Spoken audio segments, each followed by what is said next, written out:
that the witness has executed an affidavit with the assistance of the DSWD. So ito po, Mr. Chair, ang video po niya. Ako tod si Chloe, 15 years old. O gusto ko ka-member sa Bayanihan Services Incorporated. Karon gitawag ng Omega de Salonera. Ninawag ko atong June 2022 tungod kay usa ko sa minor nga gipugos og minjo ni Senior Aguila nga among gituohan og Ginoo. Sa akong pagkabata, 13 years old, giparisan kog 21 years old nga wala sa kabubuton. Pagka-minjo na ako, ning handyo ko sa ginikanan nga ipabuwag ko kay dili ko ganahan pa maminjo kay gusto kog maeskwela. Pero iingog akong nanay nga kani ang kinahanglan gajud ta mo sunod kay mamay sugo sa atong Ginoo. Uwi naliko nila ay makapabuwag kung maura ag kamatajon.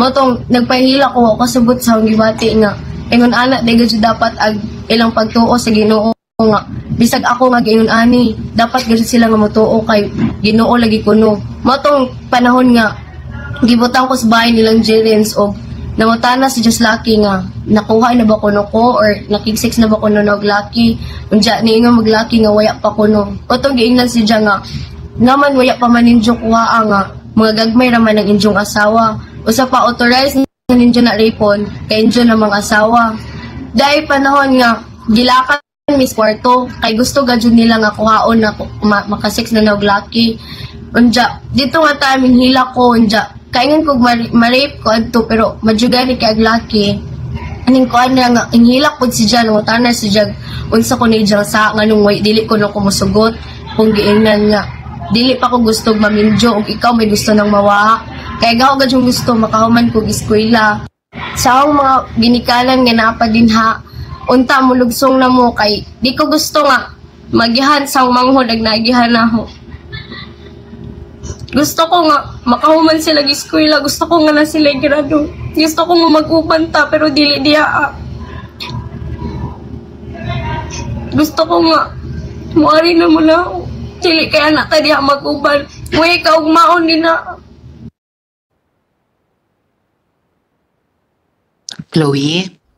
Sige, okay lang. Take your time. Sorry Okay lang po. Okay, salamat kaayo, Chloe. Kino-confirm mo ba na ikaw yung nasa video na ipinakita namin ngayon? Yes po, Senator. Okay. Tapos, pinaninindigan mo ba yung sinabi mo doon at yung kwentong sinabi mo doon? Opo. Okay. So, ikaw ay kinulong at pinipilit ka noon na makipagtalik. Tama ba yon? Yes po, Your Honor. Okay. Pwede mo bang i-describe yung kulungan kung saan ka ikinulong at saan ka pinipilit makipagtalik? May inutusan po kasi si Janet Ahok na isang minor ka. Sabay ko pong kinasal. Pinuntahan po ako sa bahay nun kasi sabi niya may bisita daw tapos tutulong kami sa paglilinis or paghahanda dun sa bahay nila. So, sumama po ako dun. Pagpunta ko, pinapasok kami sa isang kwarto.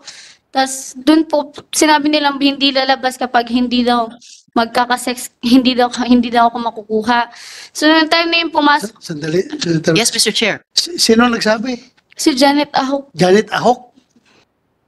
may, Sabi niya na kailangan makuha ka. may inutusan kasi siyang minor na kasamahan ko. May inutusan siya na kasamahan mo. Oo, na ipapasok kami sa kwarto dapat makuha na ako. Janet Ahok, magsalita ka nga.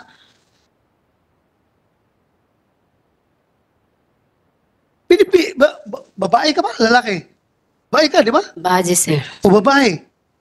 Kita mo ito, 13 years old, babae. Pinipilit mong makuha ng lalaki. Dili na tinuod, sir. Tinitinood. Wa man gani ko anang Chloe, sir, kaila. Ano? Hindi daw totoo. Sabi ni Janet Ahok. Kung hindi totoo, may panahon po nga pong pinatawag ako tapos tinanong na kung ano apelyido ko. Sinabi ko po yun, tapos sabi niya, tingnan mo nga saan galing yung apelyido mo, tapos ikaw pa yung may karapatang mag-adjust. Yung apo nga ni Mamerto, tanggap nga yung asawa nila ako, pa kaya na saan galing yung apelyido ko. Yung apo ni Mamerto. Ma'am Mamerto. Merto. Tanggap nila na yung asawa po nila. Tapos ako pa nga daw kung saan galing ang apelyido ko, hindi ko na po matanggap. Sino nagsabi niyan? Si Janet po. Oh, Janet. Dili na tinuod, sir. Ay, sus. What do you think, Janet May? Bakit mo sabing hindi tinuod? Babae ito. Na 13 years old, kinasal. Anong edad mo ngayon, Chloe? 15 na po. 15 ka na. Oh. What do you think? Sige nga, please satisfy me. Bakit siya magsinungaling? Kuya, magko sir kahibaw nga na yung mga kasal dito, sir. Wa magikasal na mo dito. Natinga na gani ko sa mga bata, kay nga nung ingon ana ang ilang gipanulti, nga dugay naman na sila dito hinglugsong. Hindi lang ha, very consistent ha, Janet. Hindi lang siya nagsabi sa pangalan mo, Janet Ahok. Pati pa yung lalaki na pinipilit na makipag-sex sa kinasal sa kanya, ikaw pa nagbigay ng Viagra.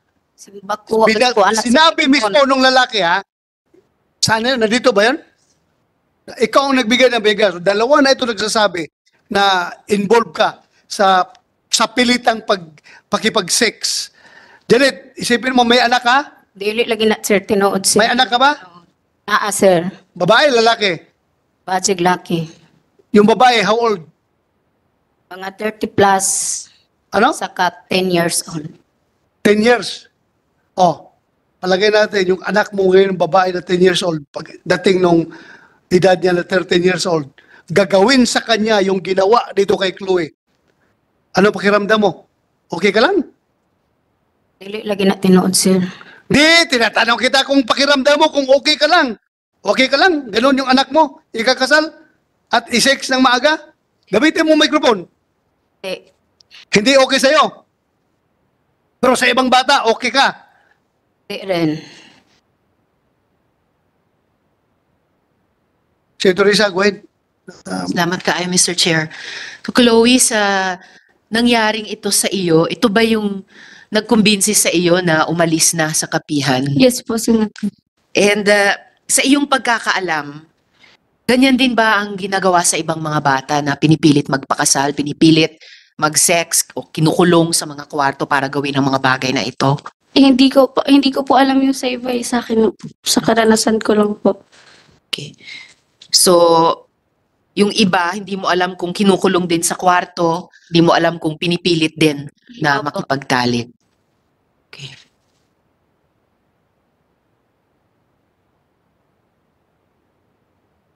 Umberto, si Teresa, for a while. Yes, Mr. Chair. Maraming apo ka dito na minor na ikinasal. Una, si Mer Luis Angelo Sanico, minor, Mamerto Galanidas grandson, married to Ila Galavia, minor. Tapos, isa pa, si Kyle Andre J. Cunyato, minor, Mamerto Galanidas grandson. Okay lang, kaya pareho lalaki. Sige lang, kahit na minor. Pangatlo, hindi naman talaga okay yan. Alam ko, hindi okay yan. Pero lalaki siya, pero hindi pa rin okay yan. Kayla Cunyato, ito, babae ito, minor, when married in Kapihan, Mamerto Galanidas granddaughter. Tatlong apo mo, Mamerto, mga minor de edad, ikinasal, okay lang sa'yo? Your Honor, hindi naman yun sila kinasal. Pwede pa po ako po mag-explain. Sige, explain ka. Kaya nga tinanong kita. Unang-una, Your Honor, mayroon palang mga pangyari ng ganyan. Halimbawa, yung unang anak ko, babae. Kasi lahat sila apat ay babae. Well, nalaman ko lang, nakasama na sila. Kaya nga, sabi nila, nagkasunduan na kami. My God, ayaw kayong ipagkasal ko, kanhiya ako dito sa kor. Punta kayo ng butuan kung saan kayo. So yun nga ang unang nangyari sa anak ko. Yung bunso ko rin ganyan din. Kung pagpagkasal ka mo sa butuan, wag lang dito kasi nakahiya. Do you think makasal sila? Na minor de edad yun? I am referring for... Oh, ikaw very clear ka na iniiwas mo si Jeren sa Kilaryo sa responsibilidad na pagkasal. No. Sinasabi, no, punta kay Butuan. Doon kay pagkasal. No, Kasi gusto mo talagang iiwas kay Jerez yung pagpapakasal, ano? No, I'm sorry, Your Honor. Sige, go ahead. I am referring first to my children. Nga, Na ganyan ang nangyari. that's according to what you said. Kaya nga, yung unang anak ko at saka yung bunso ko. At yung mga apo ko dalawa, totoo niya na pag ngayon mayroon silang mga asawa, pero wala naman nagkasal sa kanila. Yun lang, nalaman ko lang na, kasi hindi naman kami ng bahay. Malayo yung bahay namin, nalaman ko lang na nagsama na sila. So anong magawa ko? Uy, do you think papaniwalain mo kami na yung mga bata na yan, ganong edad, magsasama, magkaanak, without, alam ba, without your consent, kahit No. nandoon lang sila sa loob ng SBSI, hinahayaan lang nyo mangyayari yan sa mga bata? Kaya pinagalitan namin na Your Honor. Pinagalitan ninyo. Kasi Tapos? ayaw ko mangyari, naka-sinful yan. O, pero bakit ang daming ganong nangyari? Hindi O ka, pinagalitan ninyo? ayun ko basta sa yung apo ko, yun ang nangyari na nagsama-sama sila. Ewan ko So mga gusto mong maniwala ang komite na hindi mo sinasanksyon, hindi nyo sinasanksyon yung early marriages ng mga bata. Wala talagang kasalan. Samahan lang. Dulog-dulog lang diretso hanggang magkabuntis at manganak. Okay lang kayo. Yan ang kwan ninyo doon. Hindi naman okay sa akin. Kaya nga nagalit ako bakit nangyari yun. O nagalit ka, bakit naging umabot ng 3 anak mo? Apo mo na minor de edad. Hindi. Umabot ng tatlo. Your Honor, please, hindi ko sila mapigilan kung ano ang magawa nila. Hindi mo napagsabihan yung mga anak mo na parents nito mga bata na ito. Pinagsabihan ko. Kaya nga yung unang anak ko, sinasabi ko, punta kayo kung saan, huwag kayong magpaka dito kasi hindi naman maganda yan. At na-repeat naman yung mga apo ko. Kaya nga, ayaw ko mangyari yan, pero wala na akong magawa. Tingnan mo, ginamit tuloy ni Janet Ahok na example yung apo mo. Kung ayaw makipag-sex ni Chloe doon sa kanyang husband na 21 years old, na pilit ay kinasal sa kanya, sinabi so tuloy ni Janet Ahok, ito nga mga Galanida, okay lang nga, apelido nila Galanida, ikaw pa, ayaw mong pumayag, ayaw mong magpagalaw sa iyong partner. Anong klaseng mundo ito? Parang kayong hindi dumaan sa pagkabata. Katanda na ninyo, pero hindi kayo dumaan sa pagkabata na kung ikaw ganyan, 13 years old, pilit kang ipasex, kahit na lalaki ka, papayag ka. Ay, naku. Ang masabi ko lang, Your Honor, yun lang sa mga anak ko. Na Oh, ayaw ko anak yan, lang. ayaw ko yan mangyari. Yung nga, Ayaw, sinasabi ko nga sa'yo, 3 apo mo, minor de edad, kinasal. hindi ko alam, Your Honor, kung kinasal. Basta ang... Yun na, hindi mo alam. Kanina, sabi mo, walang kasalan. Ngayon, hindi mo alam kung kinasal, ha? Hindi, Pabago-bago na yung sagot mo ngayon. Ha? hindi, ang sabi ko, Your Honor, hindi ko alam na... Hindi mo alam na kinasal. Kina- Kinasal ni Jerry Esquilario, yung anak mo, yung apo mo. ang nalaman ko lang na nagsama na sila. Kaya pinagalitan ko yung mga parents nila, ano ito? This is repeat ang history yung bunso ko at saka yung isa na walang pahintulot. Lalo na doon sa bundok. Yun nga ang mga bata. Samantalang nag-ensayo sila kung ano man. Alam nyo, Siguro nagkasunduan. pag palaging ganun, ha? Tingin ng mga bata doon, normal na yan sa inyo.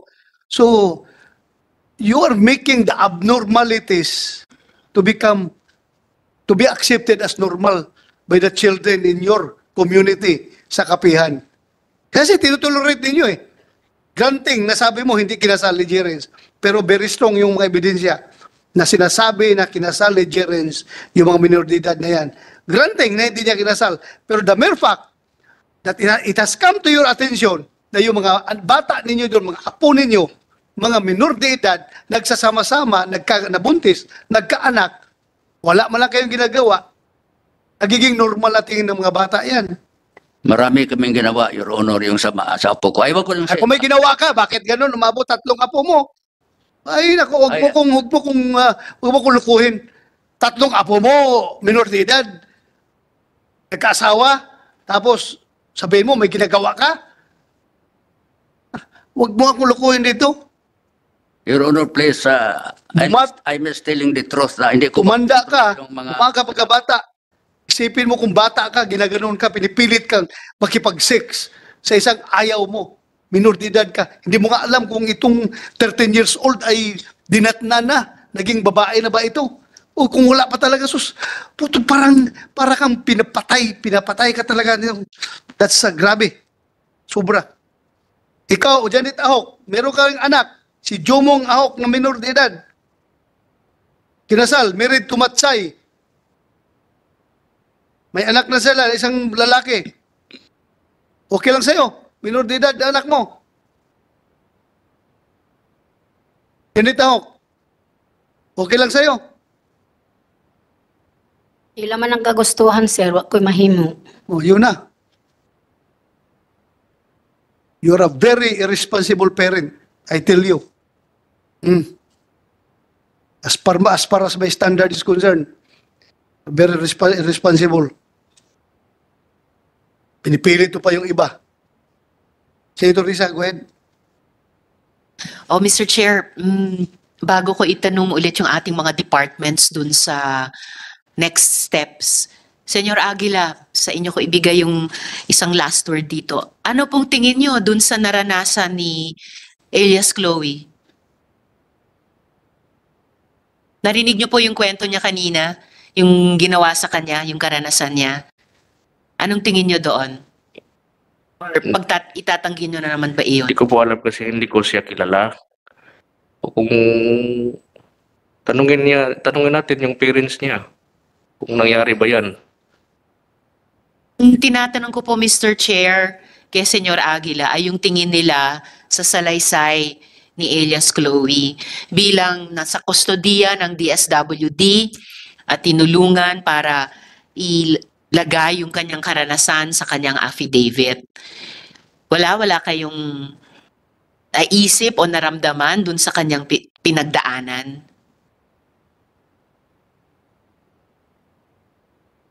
Wala akong alam yan, Senator.